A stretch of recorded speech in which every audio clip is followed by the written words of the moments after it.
বাংলা চলচ্চিত্রের জনপ্রিয় চিত্রনায়ক নায়িকা সহ অনেক শিল্পীদেরকে হঠাৎ করেই বিএফডিসির চলচ্চিত্র শিল্পী সমিতির প্রাঙ্গণে দেখা গেল। এটি যেন নতুন করে অনেকটাই ফিরে পেয়েছে চলচ্চিত্র অঙ্গনের প্রাণ।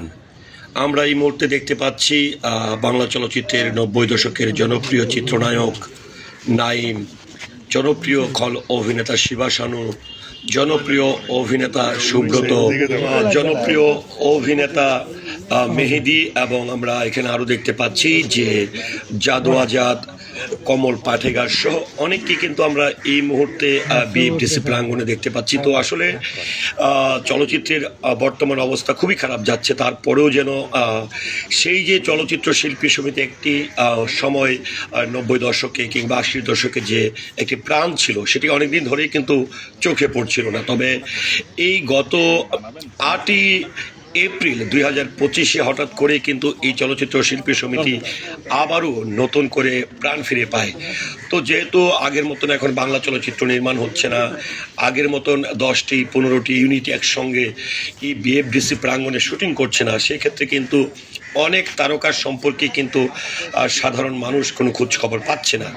তো আজকের এই মুহূর্তটি আমি চেষ্টা করেছি যে আমার এই ভিডিও চিত্রের মাধ্যমে আবারও এই যে চলচ্চিত্রের যারা প্রাণ ছিল, চলচ্চিত্রের যারা গুণী শিল্পী ছিল, তারা আবারও অনেকটাই ফিরে আসার মতন প্রিয় চলচ্চিত্র প্রাঙ্গণে, প্রিয় ইন্ডাস্ট্রিতে। এবং আমরা আরেকজনকে দেখতে পাচ্ছি, জনপ্রিয় চিত্রনায়িকা মুক্তি, যিনি বাংলা চলচ্চিত্রের একজন কিংবদন্তি অভিনেত্রী, আনোয়ারা ম্যাডামের মেয়ে, তাকেও কিন্তু আমরা দেখতে পাচ্ছি।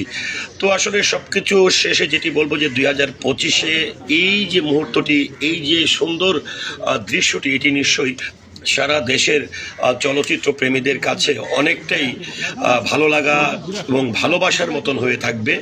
কেননা যেহেতু চলচ্চিত্র নির্মাণ হচ্ছেন না, অনেকেই চলচ্চিত্র করছেন না, অনেকেই চলচ্চিত্র থেকে দূরে আছেন, তবে এই মুহূর্তগুলো কিন্তু সাধারণ মানুষ খুব ডিজার্ভ করে। আমরা দেখতে পাচ্ছি যে জনপ্রিয় চিত্রনায়ক নাইম, আমরা জানি যে জনপ্রিয় চিত্রনায়ক নাইম সাহেব, তিনি কিন্তু বিয়ে করেছেন জনপ্রিয় আরেকজন অভিনেত্রী শাবনাজ ম্যাডামকে। তো বিয়ের পর থেকে কিন্তু তারা দুজনই চলচ্চিত্র থেকে দূরে সরে যান।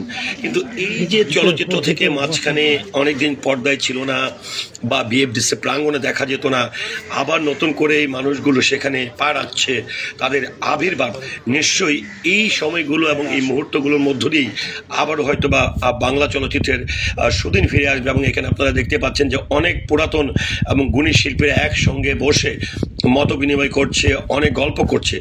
এটাই আসলে দীর্ঘদিনের পথ চলার যে মুহূর্ত। আমরা দেখতে পেলাম যে আরেকজন জনপ্রিয় অভিনেতা আলিরাজ সাহেবকেও কিন্তু আমরা এখানে দেখতে পেলাম, এখানে আমরা ববি সাহেবকে দেখতে পেলাম। ধন্যবাদ সবাইকে ভিডিওটির সঙ্গে থাকার জন্য।